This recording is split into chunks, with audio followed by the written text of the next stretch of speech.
Hi, I'm Mike with House on the Mend. Welcome to episode 4 of our ongoing series where we're rehabbing this house in Bullhead City, Arizona.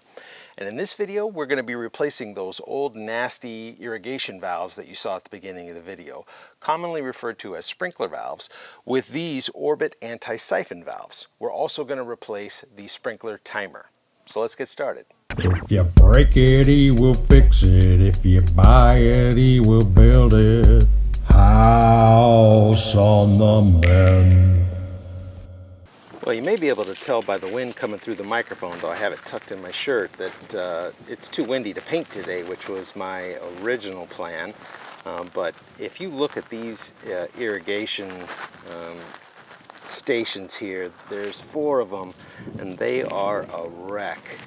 They're corroded and really old. I turned the irrigation line on to feed them with water, and at least 2 of them were just constantly leaking. They're beyond repair.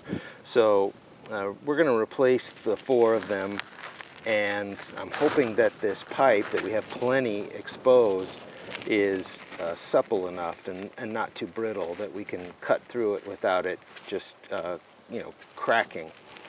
It was covered by a wooden box, which is really decayed, but hopefully that did its job to protect these pipes. They're also on the shadier side of the house. It only gets a little bit of afternoon sun. And if you look over here at the main shutoff for the irrigation, it is completely corroded. Look at this ball valve. You can't even see the fitting itself, and the handle is completely rusted. It barely turns. So same thing, we're gonna cut that out here and splice a new one in. So some things to take into consideration before you head to the store is the distance between the feed and the output lines. You want to, unless you're really wanting to dig all this out and cut and splice somewhere else, you're going to want to try to match that distance between the 2 pipes when you're picking new replacement valves. So that's important. We have 4 stations that it won't be tough to find suitable replacements for. One thing I find interesting is usually here in the West, we have the water feed line that has a backflow preventer, and then you just have whatever kind of valves you want. In this case, there's no backflow preventer here. Instead, each station has a backflow preventer, and that's to make sure this irrigation water isn't going back into the system and feeding the house. So it's important that they be somewhere, and we'll just go ahead and buy the same setup, since this is how it was originally done.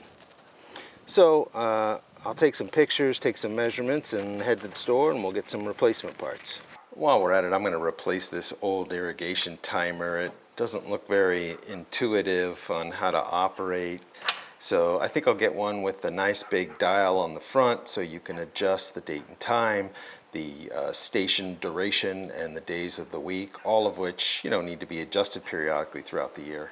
And that'll make it easier for any renters to do that, so we can keep the front yard and the backyard looking nice. All right, I'm back from getting parts. Let's start by removing this main shutoff valve. Now, in most homes, the irrigation is separate from the shutoff to the house, so I actually had to go down to the street and shut the water off.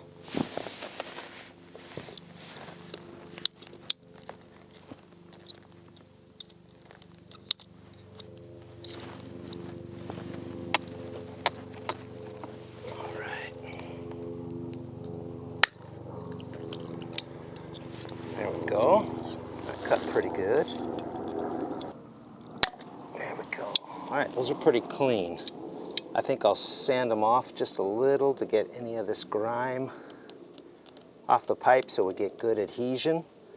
But let's go into the garage and match this distance here while we assemble a new ball valve. All right, when we measure our old piece outside of the pipe to outside of the pipe, it's exactly 10 inches. So I set these pieces, which is a new ball valve and two elbows, and I got those set to those same dimensions, which gave me the lengths of pipe to cut. And then these reveals right here are 1.25 inches each. So you can see, just to make it easy for myself, so I know during the glue up process to make sure I can see those lines there, that will give me exactly 10 inches to make up for this one. So let's prime and glue all these connections here.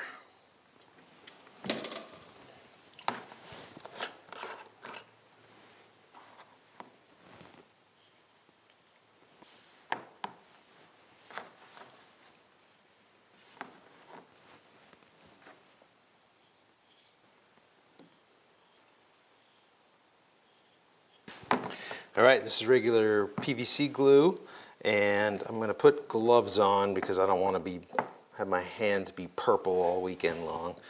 So let's get going.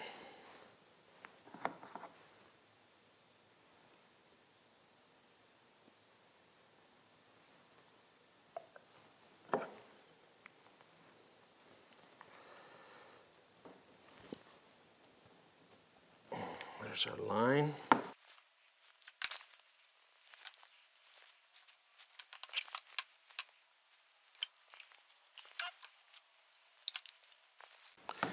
I'm looking to make sure these are lined up from here to here.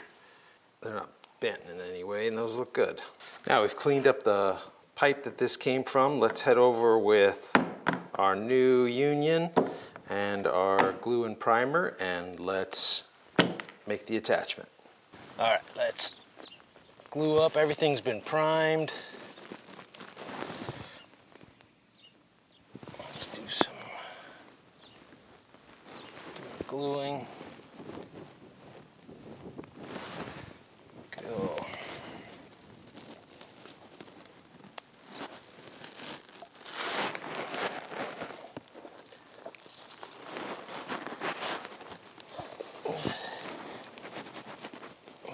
Now, we're going to push down all the way.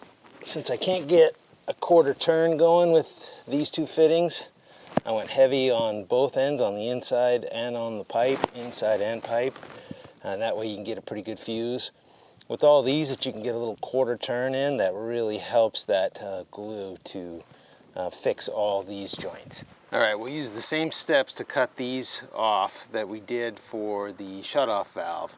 Before doing that, I marked each of these for the colors they correspond to that go to the irrigation timer. So orange, yellow, red, and brown. And I took a picture of that so I'll know how to rewire it once I get all the new ones installed. All right, so when all the valves were here, I couldn't get to this part of the wall to do any repair work. So now that they're removed, I've taped all the opening of the PVC pipe so no debris falls in there. Nice. All right, I'm just taking out the real obvious lines. Then I'm going to come back with a rubber float and just, after it's had a little bit to dry, and just add a little bit of this texture to it. To match the measurements of these old valves, I ended up getting the Orbit 57623 3/4 inch anti-siphon valve. And when we take it out of the box, you can see it's just about a perfect match. Now, the placement of the solenoid isn't important, but what is this gap here, which is very close to, yeah, it's like a perfect match. So, all right. Now, what do we do to prep this guy? Ugh. Well, we're going to need, for every valve, we're going to need 2 of these 3/4 inch threaded and slip fit combo little fittings here, and those are available at any hardware store. So those basically screw into the threaded area on the valve, and then then you'll have the pipes coming out of the ground, and those fit right onto those. So let's prep these for install out there. And the way we're going to do that is, instead of using the glue, we're going to use pipe dope, they call it, but it's basically a thread sealant. So it's kind of like the old paste in grade school kind of consistency. Look at that. And so if you get a good amount of that right on the threads, it's very similar to thread tape, right, when you're doing interior fittings. You get a good glob of this stuff on every bit of the threads, and then as you screw them in there, it's not a glue, but it makes a really good watertight fit. Just like that, and that'll keep water from coming out of it. All right, let's replace this old timer with this Orbit 4 station.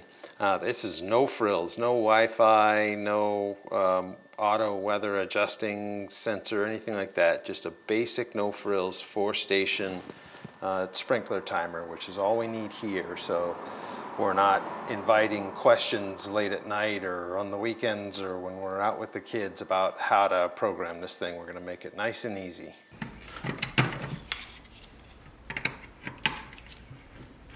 Make sure you take a picture of which is which. On this particular one, it's station 1, 2, 3, 4.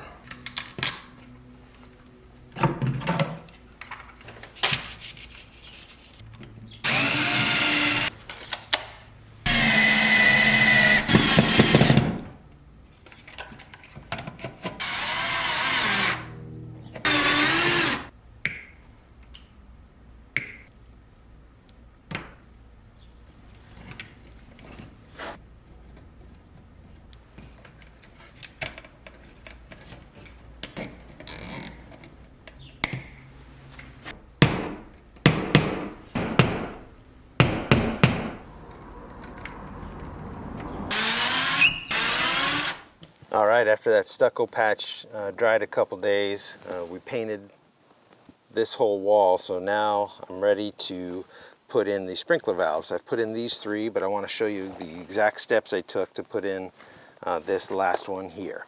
Very similar to what we did over with the main water shutoff.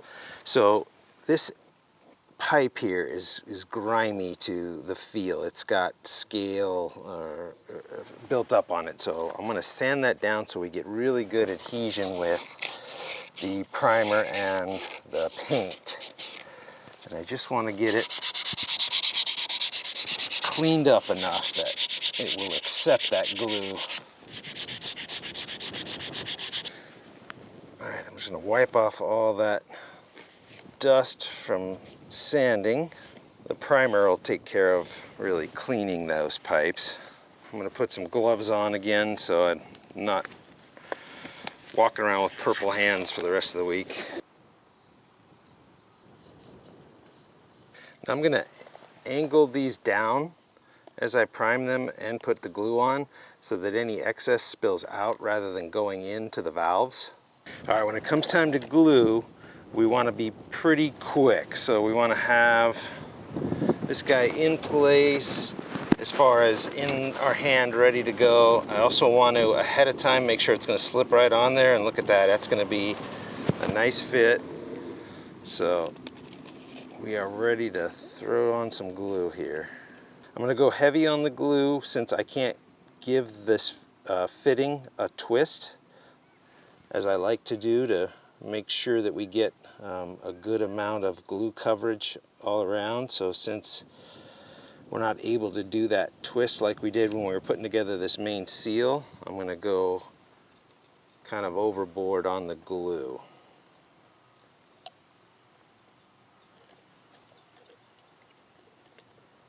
As long as we're angling down this whole time, we should be fine with that. All right, slip it right in place. Oh yeah, that goes on real nice. We're bottomed out. Good to go. Now, I'm going to let this dry for a while before I pressurize it and test all these. But while it's drying, let's go ahead and wire this up. Now normally when you come out to these valves, you're going to see the wiring done with the traditional screw-on wire connectors, and those are fine. They work fine.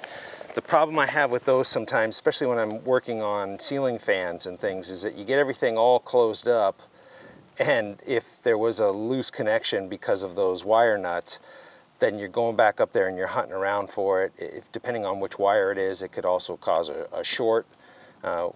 So not such a problem with these because they're basically out in the open. You take whatever cover off you have and there's the wiring. But just because I like to use something better than the wire nuts, I'm going to use these awesome little Wago connectors. So this one happens to be a 2-prong connector, and if you see these little orange tabs, when you put them up like this, that is open. They're ready to receive the wires.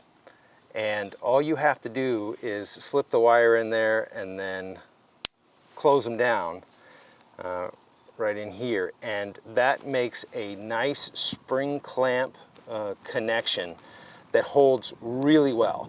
I've never had one of these let loose, even with more than one wire in a side. I don't typically do that, but for this application, when it comes time for all the common wires to go with the white wire, I am going to put several in each one, because we're going to have 1, 2, 3, 4, and the common, so 5 wires that need to all be connected together. So I'm going to put 2 in one and 3 in the other, and we'll see how that works. Worst case scenario, that one has to be done with a wire nut. Let me get these gloves off and let's start wiring these up. I'm going to twist these wires to get them all nice and bundled together. And I'm going to put one in here. Oops.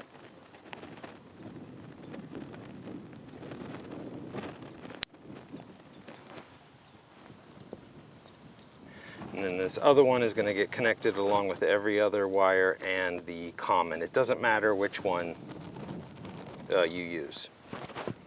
All right, so let's fast forward a little. I'm going to repeat that same step for these other 4, and then we'll start wiring them to the cable leading from the irrigation timer. All right, I've got all these put in on one side. Now let's start wiring in from the irrigation timer.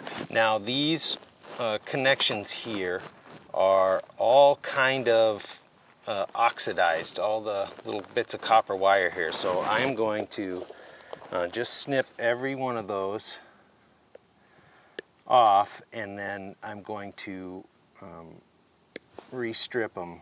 Now this is really small wire, so be gentle when you're stripping it. And what's nice is it doesn't take much to go into these little Wago connectors, so you only have to strip off a little bit. Now as I look at the orange and the red ones, they're both kind of still black underneath, so I'm just going to hit them with this sandpaper real quick to make sure that we've got good copper, so that we're lowering the amount of resistance. This is really low voltage cable, so you don't want to add a bunch of resistance into these tiny little wires. Resistance is not our friend. Yeah, that looks better. All right, I've got the picture of where each wire went on the old valves, so let's use that to hook everything up. First one was orange. Orange will go with that one.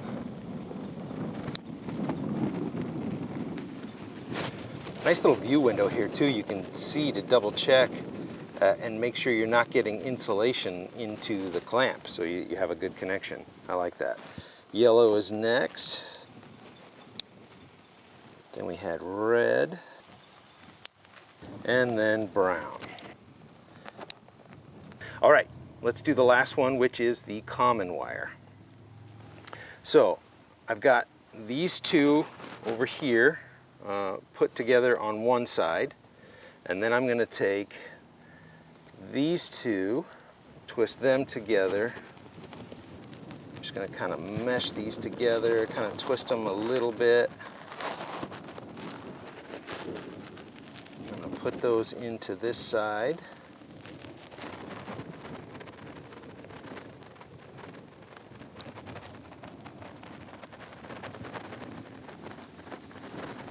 Yeah, that feels good. All right, and with that, we are all wired up. So I'm gonna let this dry just a little while longer, and then once I'm pretty confident that connection's good, we'll come back. We're gonna turn this on, make sure we don't have any rockets exploding up out of here, and we'll test each of the valves to see if they're working properly. So the first thing I did was turn on the main water valve, supplying water to the 4 stations, and waited for several minutes to make sure there were no leaks there. And then one by one I went through the 4 stations and found all kinds of areas where there's either a sprinkler head like this that's just exploded and needs to be replaced, or breaks underneath the ground, so subterranean breaks that are going to have to be repaired. Well, let's take care of this easy one here first. So this is in an area feeding a couple succulents and palm trees. So we're going to replace this sprinkler here with a bubbler. So this is just a standard little bubbler here. I do like the ones with the screen in it because it keeps the actual sprinkler or bubbler or whatever from getting the debris inside of it, and instead it collects on these little screens, and they're removable.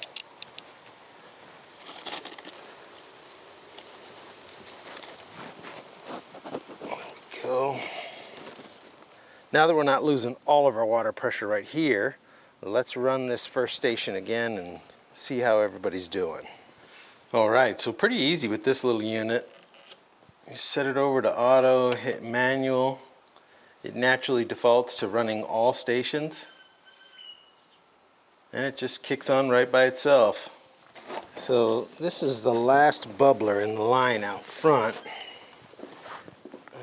Its placement tells me that, but also the fact that it doesn't go on anywhere. It terminates right here on this with this elbow. And as I'm looking at the water coming out of here, number one, I noticed that the pressure is super low, and it's really good among the first several bubblers. So then as I look at the water here, I see little bits of sand and debris coming out of here. There we go.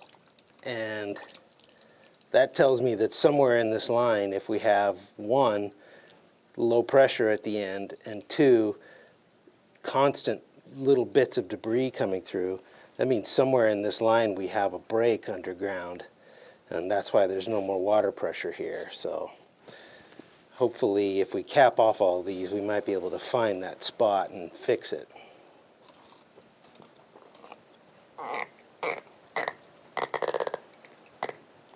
So now we've got all of our valves and our new main feed line all brand new, looking good. It really casts a pall over this old wooden faded cover. So let's see if we can do something better that won't stand out as being so old. And this is what I got.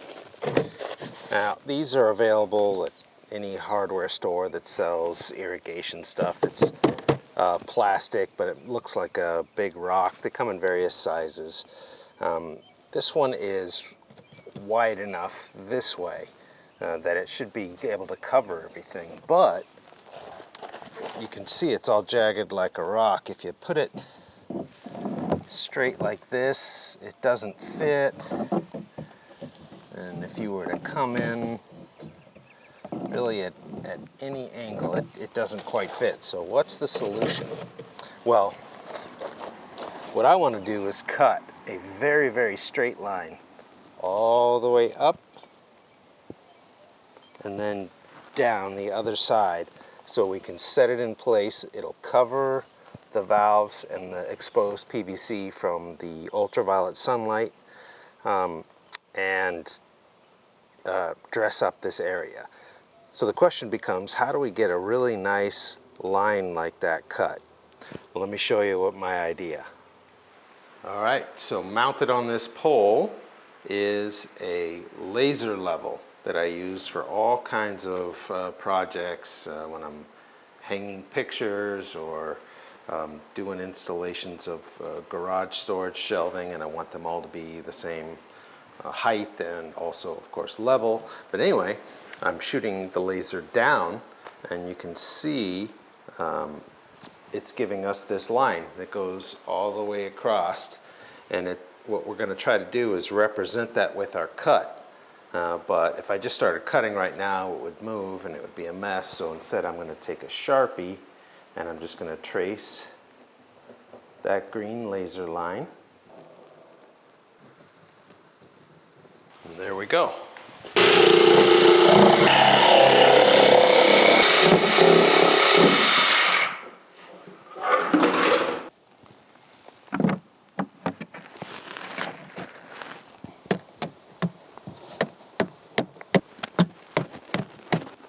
Well, if you found this video helpful, will you please give it a thumbs up? It really helps the YouTube algorithm to start suggesting it to more people like you. Also, please consider subscribing. I work really hard to put out good quality content, and there's more videos to come. Now, I'm going to leave links to everything that we talked about in this video. Full disclosure, those are Amazon affiliate links, so if you click on them and end up making a purchase, it won't cost you a thing, but I do get a small reward at the end of the month. That helps to justify the time it takes to make these videos. Now, in addition to my links, everything we talked about here is also available at any good hardware store, so that's another option for you. Until next time, thank you for watching.